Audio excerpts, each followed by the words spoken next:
Bonjour, bienvenue dans La Sociale, votre nouveau média de la social-démocratie. Aujourd'hui, je vais vous parler de la question de la coalition pour 2027.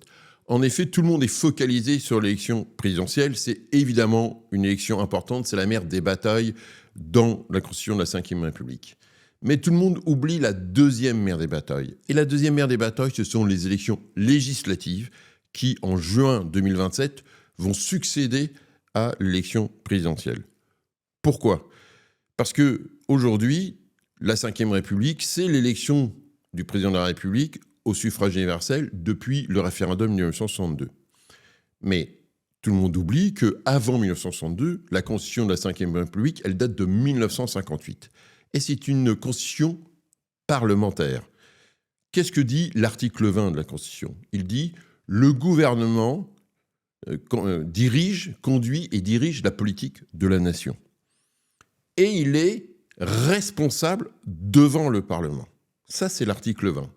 Et ça veut dire quoi ? Ça veut dire qu'un gouvernement doit avoir une majorité à l'Assemblée nationale. Qu'est-ce que nous constatons depuis 2022 et encore plus depuis 2024 ? Emmanuel Macron n'a plus de majorité à l'Assemblée nationale, même pas de majorité relative, c'est-à-dire à quelques voix de la majorité absolue. Ça veut dire que Emmanuel Macron, depuis 2024, est un roi nu, un roi sans pouvoir à l'Assemblée nationale pour gouverner le pays. Cette situation peut tout à fait se reproduire à nouveau en juin 2027. Vous pouvez avoir un président de la République élu, quel qu'il soit, quelle que soit sa sensibilité politique, on va y revenir, et ne pas avoir de majorité à l'Assemblée nationale. Donc, en juin 2027, vous pouvez avoir un nouveau roi nu. Donc, vous voyez bien la difficulté et l'importance de ces élections législatives. Et donc, qu'est-ce qui s'est passé depuis 1962 ? Chaque président a eu, pour l'essentiel, un bloc majoritaire. C'est-à-dire qu'il a été majoritaire à l'Assemblée nationale. Il y avait ce qu'on appelle le fait majoritaire. Tout nouveau président arrivait à avoir une majorité à l'Assemblée nationale, ce qui lui permettait de conduire la politique que lui souhaitait. Ce n'est plus le cas de 2024. Et le risque existe qu'en 2027, ça soit la même chose. Pourquoi ? Parce que vous avez une quadripartition de la vie politique française. Donc, ils ne vous le disent pas, mais les responsables politiques, eux, réfléchissent déjà à ça. Examinons-les. Jean-Luc Mélenchon, lui, aujourd'hui, a bien ça en tête. Il est pour la 6e République, mais il connaît parfaitement le système de la 5e. Et donc, lui, il veut monter une coalition pour devenir majoritaire à partir de la base des LFI. C'est pour ça qu'il tend la main aujourd'hui aux écologistes, aux communistes, à une partie des socialistes, pour monter une coalition majoritaire aux élections législatives. Et nous voyons déjà qu'une partie des députés écologistes est très sensible à ce discours parce que dans les circonscriptions des communistes et des écologistes, ils ne seront pas majoritaires sans le soutien de LFI. En fait, c'est LFI qui tient ces circonscriptions. Et donc, en appuyant sur ce rapport de force, on voit déjà que des députés comme Sandrine Rousseau et d'autres se disent on serait mieux à négocier un accord législatif avec Jean-Luc Mélenchon plutôt que d'aller, nous, à la présidentielle. Donc Jean-Luc Mélenchon, il pense qu'il peut avoir un bloc majoritaire à partir de lui en élargissant tout ce qu'il peut prendre chez les écologistes, les communistes et une partie des socialistes. De l'autre côté du spectre politique, eh bien, il y a ce débat-là aussi au Rassemblement national. Et c'est un débat très important au sein du Rassemblement national. Marine Le Pen, elle a toujours porté une ligne, ni droite ni gauche, une ligne qu'on appelle populiste. Or, cette ligne populiste, ça fait plusieurs fois, 2017, 2022, 2024, qu'elle atteint son plafond de verre, puisque même en étant extrêmement puissant, comme en juin 2024, eh bien finalement, ils n'ont pas réussi à devenir majoritaires à l'Assemblée nationale. Et donc, cette réflexion-là au sein du RN, elle existe. Jordan Bardella, lui, il est sur une autre ligne, et on va vite s'en rendre compte, et on commence déjà à s'en rendre compte, que celle de Marine Le Pen. Jordan Bardella, on le voit évoluer sur la question, par exemple, de la réforme des retraites. Jordan Bardella, il n'est pas sur une ligne ni droite ni gauche, il est sur une ligne de l'union des droites.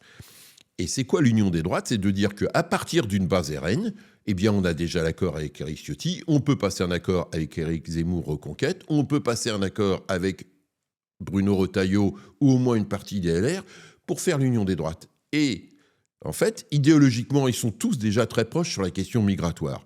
La question de la préférence nationale, en fait, ils sont tous en ligne autour de ça. Le désaccord était sur la question, jusqu'à présent, du libéralisme économique.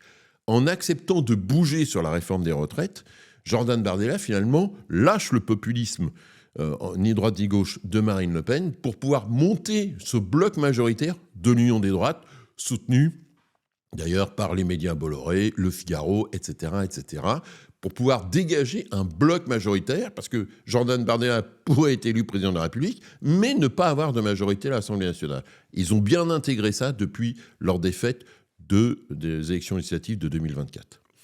Restent les deux autres blocs politiques. Le bloc politique autour d'Édouard Philippe et du bloc central.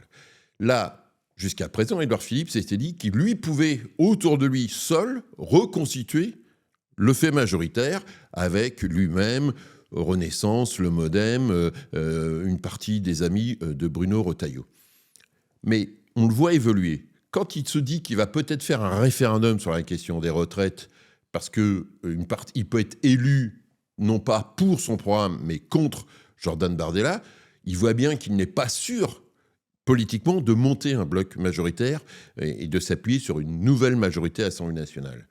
Et donc, lui-même a un problème autour de ça. Son niveau aujourd'hui dans les sondages, même le niveau de son bloc central, ne lui permettra pas, à ce stade, d'avoir une majorité à l'Assemblée nationale. La question lui est donc posée, comment il fait ? Dernier bloc, ce qui est autour du Parti socialiste, qu'on appelle la gauche de gouvernement, qui comprend 2/3 du Parti socialiste, les radicaux de gauche, Place publique, une grosse partie des écologistes autour de Yannick Jadot, etc., toute l'équipe autour de Raphaël Glucksmann. Donc eux, aujourd'hui, cette question-là, elle est centrale pour eux. Et évidemment, pour le moment, ils font l'autruche et ils ne l'évoquent pas. Et pourtant, c'est pour eux que cette question est la plus compliquée. Pourquoi ? Aujourd'hui, la grosse partie des députés du Parti socialiste, y compris François Hollande, y compris les proches de Raphaël Glucksmann comme Aurélien Rousseau, ont été élus dans une logique du NFP. Donc c'est le NFP, le nouveau Front populaire, donc l'accord avec LFI, qui leur a permis d'être présents très souvent au second tour et de gagner avec la logique du Front républicain. Mais si demain, ils ne sont plus dans la logique du nouveau Front populaire, d'un accord avec LFI, c'est d'ailleurs ce qu'ils annoncent aujourd'hui, eh bien, il faut qu'ils nous expliquent quel est le bloc politique, quel fait majoritaire ils vont construire, quel bloc politique ils vont construire pour pouvoir dégager une majorité à l'Assemblée nationale. Ils en sont très loin, et sur la réflexion, et sur la constitution de ce bloc. Et pourtant, cette question des blocs va être essentielle. Bardella peut se dire que lui, il peut, avec cette union des droites, devenir majoritaire. Le total de ce bloc de droite et d'extrême droite, il est entre 45 et 48%. Jean-Luc Mélenchon peut se dire que face à Bardella, s'il a fait ce bloc de gauche radicale, écologiste, communiste, il peut aller chercher un rassemblement le plus large possible au deuxième tour. Mais la question est posée des deux autres blocs, Édouard Philippe, Gabriel Attal d'un côté, Glucksmann, Hollande, Cazeneuve de l'autre, comment ils font ? Et finalement, cette question de est-ce que ces deux blocs font alliance pour monter un fait majoritaire, pour empêcher Jordan Bardella, le RN, d'avoir une majorité demain à l'Assemblée nationale, elle est centrale. Elle est cachée, cette question, mais elle sera absolument centrale, puisque finalement, c'est ce nouveau front, c'est ce qu'on pourrait appeler un gouvernement de défense républicaine, de rassemblement de ces deux blocs politiques qui sont forts, mais pas suffisamment forts, en tout cas moins forts que le bloc Bardella ou moins forts que le bloc Mélenchon, qui auront demain la responsabilité de se regrouper pour monter une majorité, pour construire une majorité à l'Assemblée nationale, si demain, que ce soit Édouard Philippe, Gabriel Attal ou Raphaël Glucksmann étaient élus président, ils n'auraient pas de majorité sans cela. Et donc cette question-là va devenir essentielle. Elle est masquée par la présidentielle et pourtant elle a la même importance aujourd'hui que l'élection présidentielle. Donc je me permets de vous inviter à chaque fois que vous rencontrez des politiques, que les journalistes devraient interroger ces politiques sur « dis-moi quelle coalition tu veux construire, je te dirai qui tu es et je te dirai comment tu veux avancer pour battre le Rassemblement national ». À très vite sur la sociale, n'oubliez pas de vous abonner et de commenter, tout cela m'intéresse beaucoup. À très vite.